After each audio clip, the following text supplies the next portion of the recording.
ॐ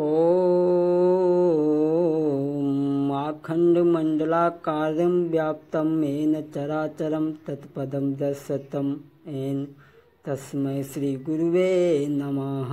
गुरुर्ब्रह्मा गुरुर्विष्णु गुरुर्देव महेश्वरा गुरु साक्षात् परम ब्रह्म तस्मै श्री गुरुवे नमः। एक बार प्रेम से बोलो सच्चिदानंद भगवान की। भक्तों, अभी तक आपने मेरे द्वारा कही हुई कई कथा प्रसंगों को सुना है। आज के इस प्रसंग में माता सीता सती अनुसुईया का पहले मिलन का कुछ संबंध है। स्वामी जी की चौपाई के माध्यम से थोड़ा प्रेम से ध्यान दें आप। भगवान चित्रकूट में निवास कर रहे हैं। चित्रकूट में रहते हुए प्रभु को 5 महीना बीत गए। अयोध्या के लोग वहाँ जाने लगे। प्रभु ने देखा मेरे कार्य में विघ्न पड़ रहा है और अयोध्या के लोगों का भी कार्य में विघ्न पड़ रहा है। इसलिए प्रभु ने 5 मास प्रभु ताहाँ बिताए, 5 मास प्रभु ताहाँ बिताए, दक्षिण दिशा चले रघुराई, दक्षिण दिशा चले रघुराई। दक्षिण दिशा को प्रस्थान किया प्रभु ने। कितनी दूर गए हैं चित्रकूट से? 3.5 कोस मंग जाई, अत्रि धाम पहुँचे रघुराई। अत्रि ऋषि के आश्रम पर प्रभु पहुँचे। यहाँ पर जो चौपाई है, भक्त थोड़ा प्रेम से ध्यान दें। अनुसुईया के पद गई सीता, मिली बहोर। बहोर का अर्थ आप ये ना समझे माता के 1 बार पैर छू लिए, 2 बार पैर छू लिए, नहीं। ये जो बहोर का अर्थ जो आया है, ये पहले से आया है। इसीलिए आगे शब्द दे दिया, विशेषण शब्द दे दिया सुशील विनीता। पहले से अधिक विनम्र और सुशील हिसाब की हैं।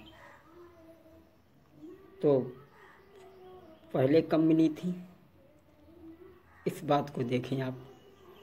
एक बार लक्ष्मी जी, पार्वती जी, ब्रह्माणी जी आपस में बातचीत कर रही हैं। वो कह रही हैं मैं सती हूँ और पार्वती कह रही मैं सती हूँ। ब्रह्माणी कह रही मैं सती हूँ, लक्ष्मी जी कह रही हैं कि मैं सती हूँ। अब तीनों अपने अपने राग लापे, फैसला करने वाला कोई नहीं। जब तक नारद बाबा आ गए। तीनों देवियों ने नारद बाबा को देखा, कहने लगी आओ बाबा, बैठो बेटा नारद, हमें एक बात बताओ, हम तीनों में सती कौन है? नारद बाबा कहने लगे कहो तो बताओ साची, कहो तो बताओ झूठी। ब्रह्माणी कहने लगी साची साची बताओ। तो नारद बाबा बोले अच्छा तो फिर थोड़ा पीछे हट जाए। पीछे को हटे नारद बाबा, कहने लगे सुनो माता, तुम तीनों में कोई सती नहीं। सती एक है, वो है मृतलोक में अत्रि महाराज की पत्नी अनुसुईया। जो ये तीनों देवियों ने इतनी बात सुनी, उदास हो गईं, जैसे बिच्छू ने टंक मार दिया हो। अपने अपने घर को चली गईं, जा कर के बिस्तरों पर लेट गईं। विष्णु भगवान आए, कहने लगे देवी क्या बात है? लक्ष्मी जी कहने लगी महाराज मुझे सती अनुसुईया की परीक्षा करके दिखाओ। भगवान ने बहुत समझाया, नहीं मानी। बहुत समझाया, नहीं मानी। जब नहीं मानी, भगवान चल दी। अब 2 पर 2 झगड़ा कर दें तो नहीं बनती। और 2 पर 2 झगड़ा हो जाए तो कौन फैसला करे? आप एक उदाहरण दे दें। हम देखा एक 2 पत्नी पत्नी, 2 पति पत्नी। अब एक दिन झगड़ा हो गया, कोई फैसला करने वाला नहीं। 4 दिन हो गए, कौनों किसी से नहीं बोला। पति महाराज को भूख ने सताया, बाहर खेतों में गए, खूब गन्ना खाए, 4 तोड़े, कांधे पे रख लिए, इधर पत्नी महारानी उठी, चाट टिक्कर बनाए, दूध खाए, दूध छींके पर लटकाए दी, खा के आराम करने लगी। और इधर पति महाराज खेत से आए, बोला चाली कोई नहीं। पति महाराज खेत से आए, गन्ने आंगन में गिराए और खड़े होकर के कहने लगे, ना ही मेरे बोला चाली, ना ही मेरे कोई, आंगन बीच डारे गन्ना खाई ले चाहे कोई। पत्नी अंदर से बोली, ना ही मेरे बोला चाली, ना ही मेरे कोई, आंगन बीच डारे गन्ना खाई ले चाहे, छींके ऊपर धरी रोटी खाई ले चाहे कोई। ले उन रोटी खाई ले, उन गन्ना खाई ले। सलाह तो आपस में कभी झगड़ा हो जाता है, कैसे फैसला किया जाता है। और झगड़ा तो हो ही जाती किसी न किसी बात पर। खैर आप लोग खुदे समझने जाने थे। यो मैं तो ये बतला रहा था, भगवान ने बहुत मना किया, नहीं मानी, चल लिए। ब्रह्मा जी भी मिल गए, आपस में मिलकर के 2 लोग हो गए। जब तक देखा भोले बाबा अपना नादिया तिकतिकाऊ चले आवे। भगवान ने पूछा, बाबा कहाँ की तैयारी? बोले नारद बाबा की लगाई हुई आग बुझाने जा रहे हैं। चलो 1 से भले 3, 2 से भले 3, चल दिए। तीनों देवताओं ने विचार किया कि कैसे चला जाए। तीनों ने बाबा का भेष बनाया।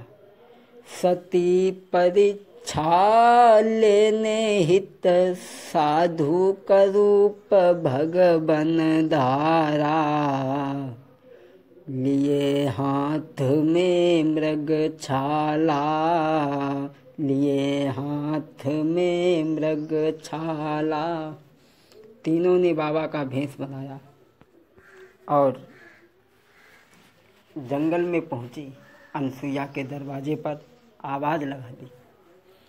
मैया भीतर से बाहर आई। क्या बात है बाबा? तीनों ने जवाब दिया, माँ हमें 3 दिन हो गए, किसी माँ ने भोजन नहीं कराया।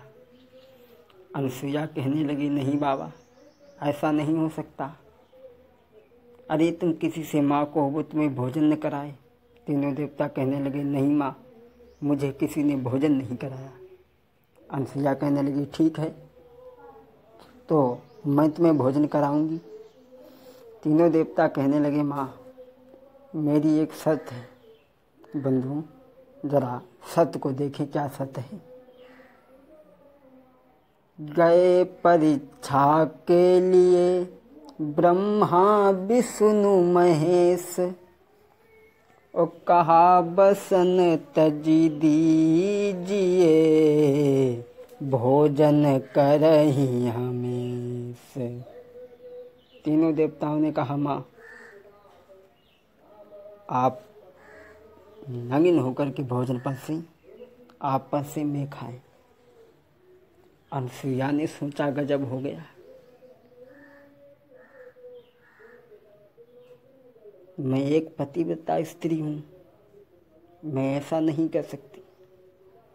तीनों देवताओं ने कहा, माँ अब तुमने मुझे रोका है, और अगर तुमने मुझे अब भोजन ना कराया तो सुनो, मैं तुम्हें श्राप दूंगा। बसन ही न तजी भोजन दीजे, नाही तो श्राप शीस पर लीजे। या तो मुझे वस्त्रहीन होकर के भोजन कराओ, नहीं तो मैं तुम्हें श्राप दूंगा। अनसुईया कहने लगी, बाबा मुझे श्राप दे दो, मैं जल जाऊं, भस्म हो जाऊं, लेकिन मैं तुम्हें अपने दरवाजे से खाली हाथ न जाने दूंगी। क्योंकि बतलाया गया है भक्तों कि यदि दरवाजे से कोई मांगने वाला लौट जाता है खाली हाथ, तो वो आपके किए गए जीवन के सारे पुण्य अपने साथ लिए जाता है। इसलिए अगर मांगने वाला कोई दरवाजे पे आता है और अगर आपके पास है तो आप उसे फ़ौरन दें, और अगर नहीं देते हो, लिखा है रहीमदास जी का दोहा, रहीमन वो नर मर गए जो 3 घर मांगन जात, उनसे पहले वो मुए जो 3 मुख निकसत नाय। अरे वो तो मरे हैं ही जो मांगने वाले को देते नहीं, और उनसे पहले वो मर गए। जो मांगते हैं वो तो मरे हैं ही, लेकिन उनसे पहले वो मरे हैं जो मांगने वाले को देते नहीं। मैया कहने लगी, बाबा विमुखी अतिथ द्वार ते जाई, जीवन के सब पुण्य गमाई। मैं तुम्हें ऐसे नहीं जाने दूंगी, भोजन कराऊंगी। मैया अनसुईया ने हाथ में कमंडल उठाया, कमंडल उठा करके पति के चरणों का ध्यान दिया और जल का छींटा मारा। तीनों देवताओं पर बालक बन गए, और जब बालक बन गए तो मैया अनसुईया ने पालना में गिरा दिया। आज तीनों देवता मैया के आंगन में बालक बने झूल रहे हैं। बड़ा ही प्यारी एक पद की लाइन है। अब इससे आगे की कथा आप भाग 2 में सुनेंगे।